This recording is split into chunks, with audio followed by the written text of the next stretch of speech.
Hello everyone, welcome to Raw SSC. आज है हमारी रैपिड मैथ्स 1.0 सीरीज़ की क्लास नंबर 87। जो बच्चे प्रिपेयर कर रहे हैं सीजीएल, सीएचएसएल, सीपीओ या एमटीएस के लिए और मैथ्स की प्रिपरेशन करना चाहते हैं तो आप ये वाली सीरीज़ फॉलो कर सकते हैं। इनकेस अगर आपका प्रिपरेशन पूरा हो चुका है और आप मॉक दे रहे हैं, मॉक की प्रैक्टिस के लिए आप प्लेलिस्ट वाले सेक्शन में जाएंगे। वहाँ पर वीकली एक मॉक अपलोड करता हूँ मैं। वहाँ से बेसिकली आप सीख सकते हो कि आप एनालिसिस कैसे करोगे मॉक का, वीक पॉइंट्स क्या हैं आपके, टिपिंग वाला आर्ट कैसे सीखोगे, कैलकुलेशन कैसे स्ट्रॉन्ग करोगे, ऑप्शन एलिमिनेशन कैसे यूज़ होगा। ये सारी चीज़ें जो सीखनी है तो वो आप मॉक वाली सीरीज से सीख सकते हो। ठीक है। और क्लास की पीडीएफ के लिए टेलीग्राम ज्वाइन कर सकते हो, लिंक आपको डिस्क्रिप्शन में मिल जाएगा। इन केस पीडीएफ चाहिए आपको प्रैक्टिस के लिए, कोई क्वेश्चन समझ में नहीं आ रहा है या उसका सोल्यूशन देखना है तो आप पीडीएफ वहाँ से डाउनलोड कर सकते हो। ठीक है। और 20 मई से 500 वाली क्वेश्चन वाली सीरीज स्टार्ट होने वाला है। ठीक है। तो बेसिकली ये उन लोगों के लिए है कि मैं बिगिनर्स को भी ध्यान में रख रहा हूँ और इन केस जिनका प्रिपरेशन पूरा हो चुका है और उनको रिवीजन करना है तो उनके लिए भी ध्यान में रख के बना रहा हूँ मैं। ये सीरीज स्टार्ट होगी बिल्कुल बेसिक लेवल से, तो हम डिटेल्ड में कॉन्सेप्ट भी समझेंगे और साथ में उसी क्वेश्चन की इन केस अगर कोई शॉर्ट ट्रिक है जो याद रखने लायक है। देखो, हर क्वेश्चन के लिए शॉर्ट ट्रिक नहीं बनाएंगे, ठीक है, होती हैं लेकिन मैं नहीं बताऊंगा हर क्वेश्चन के लिए। लेकिन इन केस जो काफ़ी बार पूछी जाती है, बहुत जल्दी अप्लाई हो जाती है और रिकॉल करने में भी ईजी है, तो उन सारी ट्रिक्स के ऊपर बात करेंगे। ठीक है। तो बेसिक कॉन्सेप्ट भी सीखेंगे और ट्रिक्स भी करेंगे, तो रिवीजन अच्छा खासा हो जाएगा जिन बच्चों का प्रिपरेशन पहले से हो रखा है। और जो बिल्कुल बिगिनर लेवल पे है तो बेसिक लेवल से स्टार्ट करेंगे, बेसिक कॉन्सेप्ट सीखने पे भी ज़्यादा जोर रहेगा और साथ में ट्रिक्स भी वहीं पे अवेलेबल हो जाएगी। तो इनकेस जैसे आप दोबारा रिवीजन करोगे तो आप वो ट्रिक्स भी अप्लाई करना सीख जाओगे। ठीक है। और आज की क्लास रहने वाली है डीआई पे ही। लास्ट क्लास भी डीआई पे हुई थी। कुछ क्वेश्चन और करेंगे, एक दो क्लासेस और रहेंगी, तो आपको ये पता चल जाएगा कि बिल्कुल बेसिक लेवल के क्वेश्चन भी पूछता है और इनकेस थोड़ा सा डेटा कॉम्प्लिकेट करके भी इस क्वेश्चन का लेवल बढ़ा देता है कभी कभी। ठीक है। आपको दोनों की प्रैक्टिस होनी चाहिए, दोनों क्वेश्चन देख लोगे एक बार आइडिया लग जाएगा। क्वेश्चन बेस्ड हमेशा अरिथमेटिक पे ही रहता है और ज़्यादा कुछ वेरिएशन आता नहीं है। डेटा आपको ठीक से रीड करना आना चाहिए, आपको कैलकुलेशन ठीक से आनी चाहिए, तो उसके अलावा और कुछ नहीं होता इस क्वेश्चन में, आराम से सॉल्व हो जाएगा। ठीक है। तो आज की क्लास स्टार्ट करें फिर। ये देखो, क्वेश्चन नंबर 1 है, बोल रहा the monthly production of electric bulbs by a company during the second half of the year 2021 showing by the following bar graph. ये दिखा रखा है। ठीक है। स्टडी करना है बार ग्राफ को और क्वेश्चन जो दिया हुआ है उसका आंसर करना है। पूछ रहा है what is the percentage decrement in the production of electric bulbs in October, अक्टूबर ये रहा, as compare to the production in July, जुलाई ये रहा। कितना डिक्रीमेंट आया है ये बताना है आपको। 550 था, 375 रह गया। कितने का गैप है? 150, 175 का गैप है। 175 कम हो गया किससे? 550 से। परसेंटेज निकालने के लिए इंटू 100 काट दो। कितने पे चला जाएगा ये? 5 से काटोगे 11, 5 से काटोगे 5 तिया 15, 5 बचो 25। ठीक है। 350 अपॉन 11 आपका आंसर आएगा। 11 तिया 33, कितना बचा? 2, 20, 11 कम 11 कितना बचा? 9, 90 हो जाएगा। 11 अट्ठे 88। 31.8 कहाँ पे लिखा हुआ है? 31.82 यहाँ पे लिखा हुआ है। ऑप्शन बी आपका सही आंसर होगा। अब देखो इसमें क्या था, आपको डेटा ठीक से रीड करना है कि कौन से मंथ का पूछा हुआ है, कितना डिक्रीमेंट हो रहा है ये आपको कैलकुलेट करना है, फिर आपको परसेंटेज निकालनी है। ठीक है। तो हल्का सा लेवल इसमें ऊपर है कि आपसे बिल्कुल डेटा रीड करके ही क्वेश्चन नहीं पूछ रहा कि पूछ ले कि दिसंबर में कितना प्रोडक्शन था ये बता दो, तो 650 आंसर हो जाता। ये बिल्कुल बेसिक लेवल का होगा। इन केस परसेंटेज निकल रहा है, एवरेज निकाल रहा है, रेशियो निकाल रहा है, तो ये थोड़ा सा अप हो जाएगा और उसमें भी डेटा कॉम्प्लिकेट कर दे तो वो और अच्छे लेवल का क्वेश्चन बन जाता है। ठीक है। नेक्स्ट देखे, ये देखो बोल रहा है the following table shows the sales of cars of 5 manufacturing from 2016 to 2020। ठीक है। 2016 से लेके 2020 तक 5 मैन्युफैक्चरर की सेल की बात कर रहा है यहाँ पे। ठीक है। ये मैन्युफैक्चरर है और ये सेल है उनकी हर साल। पूछ रहा है what is the difference between the total number of sale of manufacturer M2 की total sale and the total number of sale of the manufacturer M4 during the years 2016 से लेके 2019 तक। M4 का पूछ रहा है ये रहा, लेकिन 2020 तक नहीं पूछ रहा है, 2016 से 2019 तक पूछ रहा है। तो आपको इस वाले डेटा का कोई लेना देना नहीं है। तो आप जो ऐड करोगे वो ये सारी चीज़ें ऐड करो, यहाँ से यहाँ तक, यहाँ से यहाँ तक। ठीक है। अब देखो 16 दूनी 32, 33 हो जाएगा। 33 10 43, 43 और 8 51, 51 और 10 61, 61 और 9 70, तो ये हो गया 700। ये देखो 220 और 20 40 41 हो गया, 41 और 20 61 और 2 63 हो गया, 63 और 20 कितना हो जाएगा 83, 83 और 3 86, 860 हो गया। ठीक है, इन 100 दिया हुआ ये याद रखना। अब दोनों का डिफरेंस पूछा है, दोनों में डिफरेंस कितना है 160 का। ठीक है, इन टर्म्स ऑफ 100 दिया हुआ है तो इंटू 100 कर दोगे, 16000 आपका आंसर आ जाएगा, यानी कि ऑप्शन डी आपका सही होगा। ठीक है, वैसे भी इससे भी पता चल रहा था इन टर्म्स ऑफ 100 निकालो या ना निकालो कोई फर्क नहीं पड़ रहा है, 160 जहाँ दिखाई दे रहा है वही आपका करेक्ट आंसर है। ठीक है, अगर वो भी मैच करता 160 फिर आगे कुछ लिखा होता 2535 या इस तरह के कुछ नंबर्स होते जो कि हंड्रेड्स में नहीं चल रहे होते तो हम चेक करते फिर। ठीक है, नेक्स्ट क्वेश्चन देखें। ये देखो बोल रहा है the following table gives zone wise survey report. अच्छा ठीक है, जोन वाइज सर्वे रिपोर्ट की बात कर रहा है, of the people of a country who takes tea, जो चाय पीते हैं उसका सर्वे किया हुआ है बेसिकली। स्टडी करना है टेबल को और आंसर करना है। पूछ रहा है the ratio of the total number of people served who take tea more than 3 times a day, जो 3 दिन से ज्यादा लेते हैं टी वो, to the number of people who don't take tea at all, जो चाय पीते ही नहीं उसका रेशियो बता दो। ठीक है, पहला क्या नंबर बोल रहा है the ratio of the total number of people served who takes tea more than 3 times, 3 से ज्यादा बार। ये देखो मोर देन 3 ये रहा, कितना हो जाएगा ये सारा का टोटल करोगे। दूसरा है who don't take tea never, ये वाला डेटा। अब एक चीज देख के बताना आप कि ये वाला डेटा जब ऐड करोगे तो ऑब्वियस सी बात है इस वाले डेटा से बड़ा आएगा, तो यानी कि जो रेशियो पहले लिखा जाएगा वो बड़ा होना चाहिए, दूसरा छोटा होना चाहिए। ये नहीं हो सकता, ये भी नहीं हो सकता, ये दोनों बच गए। ठीक है ना, अब कर लेते हैं सम। देखो 5 और 1 6, 6 और 2 8, 8 और 2 10, एक कैरी गया 4 5 हो जाएगा, 5 4 9, 9 और 4 13, 13 और 3 16, एक कैरी गया 7 1 8 हो जाएगा, 8 है यहाँ पे, 8 8 16, 16 और 7 कितना हो जाएगा 23, दो कैरी गया 2 2 4, 6 4 10, 11 और 1 12, 1 2 3 6 0। ठीक है, इनका सम करो, 3 3 6, 7 6 13, 13 और 7, दो कैरी गया 9 2 11, 11 2 13, 13 2 15 और 1 16, एक कैरी गया 2 1 3, 2 5 6 फिर 3 9, 960, यानी कि 1 2 3 6 0 इस टू 960 आपका आंसर होगा। 0 से 0 काट दो, किससे चला जाएगा 4 से चला जाएगा, 4 तिया 12, 4 निम 36, 4 दुनिया 8, 4 चौक 16। ठीक है, फिर से किससे जाएगा 3 से, 103 और 8, 103 इस टू 8 आपका आंसर आएगा जो कि ऑप्शन नंबर ए में दिया हुआ है। ठीक है भाई, सही है, समझ आया।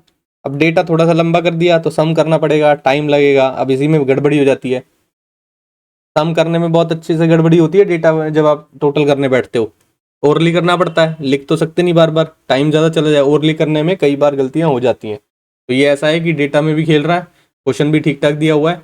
इनकेस ये आपने जो नहीं सही से पढ़ा 3 टाइम्स अ डे और do not take tea at all तो भी गड़बड़ हो सकती है। ठीक है ना, नेक्स्ट देखे।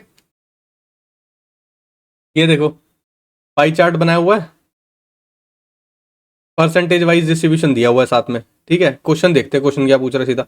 If the total number of students at the graduate level is इतना, सारे स्टूडेंट्स का डेटा मतलब टोटल नंबर ऑफ स्टूडेंट्स ये दे रखे हैं 2 4 6 1 2 3। ठीक है, इन टर्म्स ऑफ परसेंटेज ये दिए हुए सारे टोटल, है ना, ये दिया हुआ है भाई। अब देखो इन टर्म्स ऑफ परसेंटेज कितना हो रहा है, 17 और 13 कितना हो गया 30, 40 50 54, 54 10 64, 64 और 10 74, 74 और 5 79 हो जाएगा, और ये 86 हो जाएगा, और ये 90 और एक 100। हाँ ठीक है, 100 है पूरा, 100% की वैल्यू आपको ये दी हुई है। आपसे पूछा how many students of institute A and B are studying at graduate level, A और बी, बी ये रहा और ए ये रहा, कितना हो गया, ये हो गया 31। तो 100 की वैल्यू ये दी हुई है, एक की कितनी हो जाएगी 2 4 6 1 2 3 अपॉन 100, 31 की कितनी हो जाएगी 2 4 6 2 3 अपॉन 100 तो 31, 2 0 से 2 0 कैंसिल कर दो, एक 0 आ जाएगी, लास्ट में यूनिट डिजिट 6 दिखाई दे रहा है 0 के बाद, कहाँ पे है, एक ही में है। समझ में आ रहा है क्या बोल रहा हूँ, ये 1 इस 6 से मल्टीप्लाई होगा ना तो यूनिट डिजिट 6 ही आएगा। नहीं आ रहा समझ में, तो 246 को 31 से मल्टीप्लाई कर लो, 246 आएगा। 6 18, 4 12 और 1 13, 3 दूनी 6 और 1 7, 6 8 और 4 12, 3 2 5 और 1 6, 7626, 7626 आ गया। 76260 आपका आंसर हो। ठीक है, नेक्स्ट देखें अब। ये देखो क्या बोल रहा है, the given graph shows the number of male and female volunteers for helping handicapped people from 4 different district ABCD।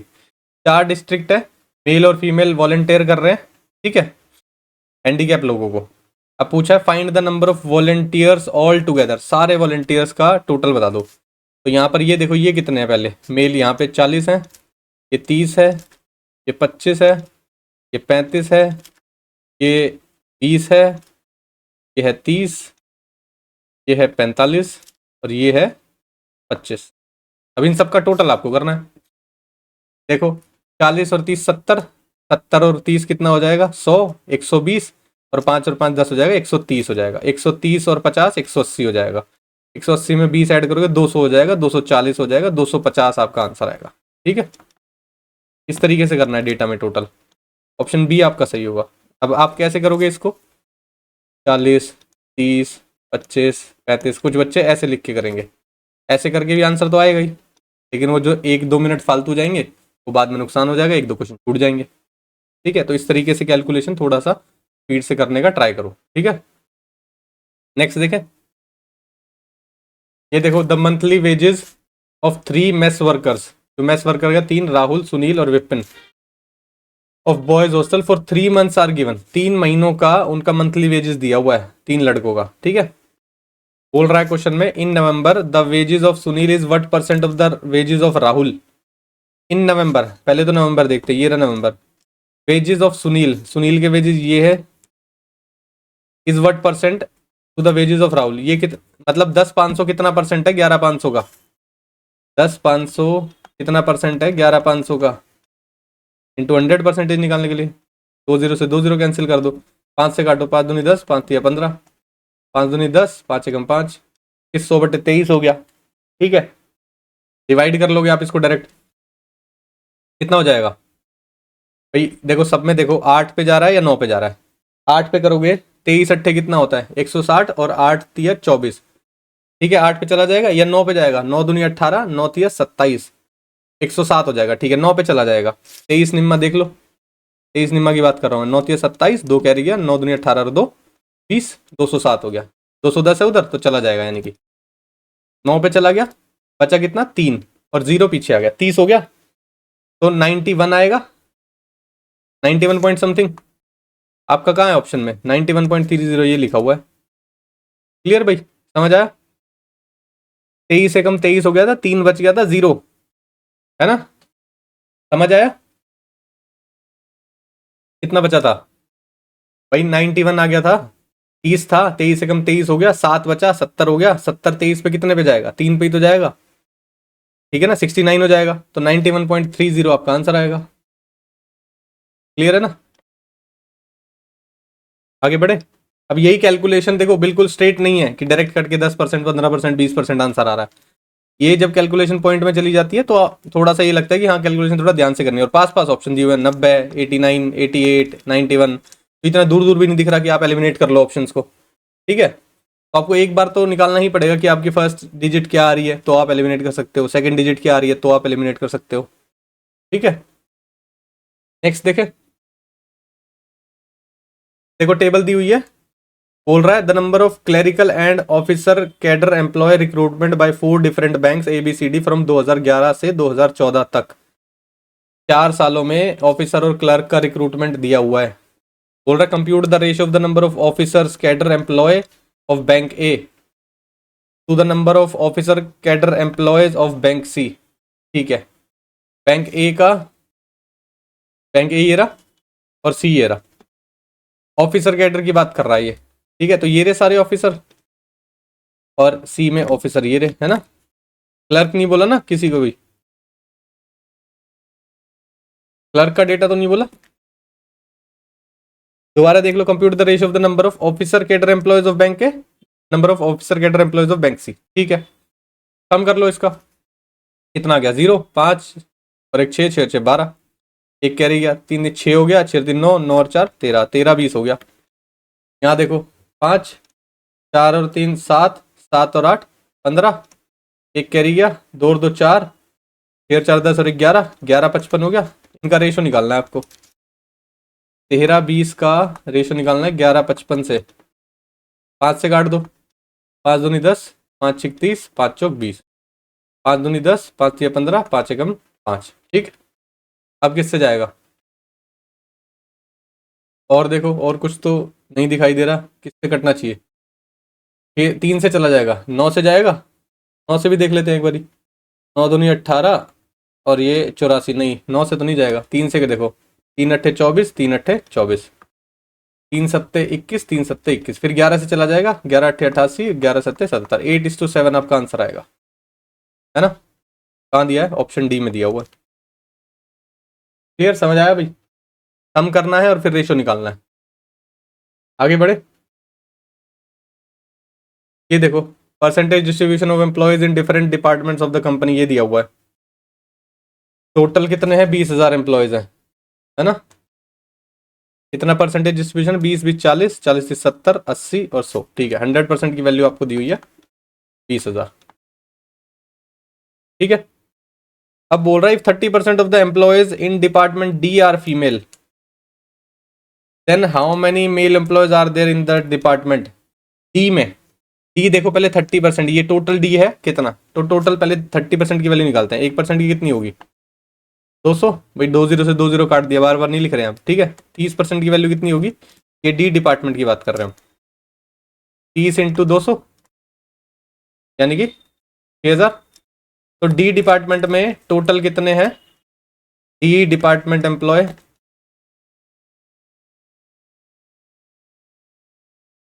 6,000। ठीक है, उसमें से बोल रहा है 30% जो है वो फीमेल है, पूछ रहा है मेल कितने हैं। तो 6,000 का आप सीधा 70% नहीं निकाल सकते भाई, 30% निकालने की जरूरत नहीं है। बचेंगे कितने? ये देखो 100% है भाई, 100% की वैल्यू हमें पता है अब डी डिपार्टमेंट में। ठीक है, कि 6,000 लोग काम करते हैं। अब उसने बोला कि 30% लोग फीमेल है, तो बचेंगे कितने मेल? 70% बचेंगे। तो आप टोटल का 70% डायरेक्ट निकाल दो, काटो इसको, 10 42, 4200 मेल है, यानी कि ऑप्शन नंबर ए आपका सही हो जाएगा। क्लियर भाई, समझ आया? अब ऐसे नहीं करना है कि 30% निकालो और फिर आप उसको 6,000 में से माइनस करो, तो भी आपका आंसर वही आने वाला है। ठीक है, इन टर्म्स ऑफ परसेंटेज आपको कन्वर्जन अच्छे से आना चाहिए कि 100 में से अगर किसी 30% की वैल्यू दी हुई है तो आपसे 70 की पूछे तो आप सीधा 70 निकाल दो, 30% निकाल के माइनस करने की जरूरत नहीं है। ठीक, नेक्स्ट देखो, ये देखो बोल रहा है ग्राफ बना हुआ है इंस्टीट्यूट ए और बी 5 साल के लिए, नंबर ऑफ स्टूडेंट्स है यहाँ पे। ठीक है, number of students in institute A and B during 5 year, 2018 से लेके 2022 तक। बोल रहा है what is the ratio of the total students enrolled in institute B 19 20 और 22। बी में बोल रहा है 19 20 और 22। ठीक है, तो पहला कितना हो गया? 300 300 600, 600 के बाद 700 हो गया, 725 हो गया, ये 925 हो गया। इसका रेशो किससे निकालना है? To the total students enrolled in institute A 2018 20 21। A में 18 20 और 21 ये रहे। ठीक है, 300 400 600 700 हो गए। ठीक है, किससे काट दोगे आप? 25 से काट लो, कितना जाएगा? 25 या 75, कितना बचेगा? 17, 175 हो गया। 25 सत्ते 175, 37 हो गया। यहां से काटो, 25 दूनी 50, 20 हो गया, 25 अठे 200 हो गया, 37:28 दिखाई दे रहा है। ऑप्शन नंबर ए आपको सही आ जाएगा। क्लियर? अब इस पर्टिकुलर क्वेश्चन में जब आप डेटा का समेशन कर रहे होते हो तो क्या होता है, गलती से ए की जगह कोई बच्चा बी का ऐड कर देता है, कोई बी की जगह ए का ऐड कर देता है, तो ये जो नंबर आए ना 925 और 700, ये नहीं आते नंबर एग्जैक्ट, तो रेशो भी नहीं आता। समझे कहाँ गलती होती है वो बता रहा हूँ मैं आपको। या इन केस जो ईयर दिए हुए हैं 19 20 22, बच्चा क्या करेगा 19 20 और 21 कर देगा गलती से, तो भी गलत आ जाएगा। यहाँ पे दिया हुआ है 18 20 21, बच्चा कर देगा 18 19 20। ठीक है, इस तरह की गलतियां होती है, डेटा को सही से रीड नहीं कर पाते। जो पूछा गया है वही डेटा आपको उठाना है क्वेश्चन में से, ठीक है। नेक्स्ट क्वेश्चन देखिए, अब बोल रहा था given table shows the number of books on different subjects. Different subject है B1 B2 B3 करके, और नंबर ऑफ बुक्स दी हुई है। पूछ रहा है what is the ratio of the number of books for subject B1 यानी कि 120 to the average number of books per subject. Average books निकालो। अब पहले तो एवरेज कैसे निकलेगा भाई, सबका sum upon number of observation कितनी है 5, कितना हो जाएगा ये 15 दूनी 30, 30 और 1 40, 50, 50 और 4 54, 54 और 10 64, 64 के बाद हो जाएगा 20 और प्लस, है ना, यानी कि 66, 660 है ना, 660 और 5 नंबर ऑफ ऑब्जर्वेशन, एवरेज निकल जाएगा। 5 एकम 5, 5 या 15, 5 दूनी 10, ठीक। यानी कि 120 से आपको 132 का रेशो निकालना है, ठीक है। 12 एकम 12, 12 एकम 12 हो जाएगा और 12 एकम 12 हो जाएगा। 10:11 आपका आंसर आएगा। ऑप्शन नंबर बी आपका सही होगा। क्लियर भाई, समझ आया? एवरेज लिखा हुआ मैंने ये वाला, का सम करना है आपको और कुछ नहीं करना। डिवाइड बाय 5 कर देना, क्योंकि 5 सब्जेक्ट्स हैं। सम नॉर्मली कर जाना चाहते हो तो नॉर्मली कर लो, ऐसे करके 0, 2 और 2 4, 5 4 9, 9 और 5 14, 14 और 2 16, ठीक है। एक कैरी गया, 1 2 3 4 5, और एक जो कैरी था वो 6 हो गया, 660 आ गया। 660 डिवाइड बाय 5 कर दिया, 132 आ गया निकल के, ठीक है। 132 और 120 का रेशो निकालना था, रेशो निकाल दिया। क्लियर है भाई सबको? अब थोड़ा सा अलग लेवल के क्वेश्चन थे। लास्ट क्लास में तो बिल्कुल सिंपल सिंपल क्वेश्चन रखे थे कि आपसे एक डेटा पूछा है, उठा के वही आंसर है और वही आंसर पे टिक कर दिया। अब क्या है, डेटा उठा के कभी एवरेज निकलवा रहा है, डेटा उठा के कभी परसेंटेज निकलवा रहा है, कभी डेटा का डिफरेंस निकलवा के रेशो निकलवा रहा है, ठीक है। कभी नंबर ऑफ ईयर्स अलग अलग कैलकुलेट कर रहा है, अलग अलग पिक करना है, सारे नहीं पिक करने हैं तो पिक करने में भी प्रॉब्लम होगी। तो इस तरह की चीजें पूछ रहा है अब, ठीक है। एक दो क्लासेस और रखेंगे जिसमें और अच्छे क्वेश्चन रख लेंगे, तो आपको थोड़ा आइडिया लग जाएगा कि डीआई में इनकेस अगर क्वेश्चन का लेवल जाएगा तो इससे ज्यादा नहीं जा सकता, जो कि अभी हम करेंगे एक दो क्लासेस में, ठीक है। तो उतनी ही प्रैक्टिस इनफ है, बस आप डेटा ठीक से रीड करना सीख लेना, ठीक है। ये नहीं है कि रीडिंग स्लो है, रीड स्लो करने के बाद आप क्वेश्चन का मतलब नहीं समझ पा रहे, किसका किससे रेशो पूछा है, किसका एवरेज निकालना है, किसका परसेंटेज निकालना है, यही नहीं समझ पा रहे हो आप, तो डेटा कैसे रीड करोगे, ठीक है। वो चीज़ कर लेना आप। उसके अलावा कोई डाउट लगे तो टेलीग्राम पे मैसेज कर देना या कमेंट सेक्शन में पूछ सकते हो, ठीक है। फिर आज की क्लास के लिए इतना ही रखते हैं, मिलते हैं नेक्स्ट क्लास में। Thank you.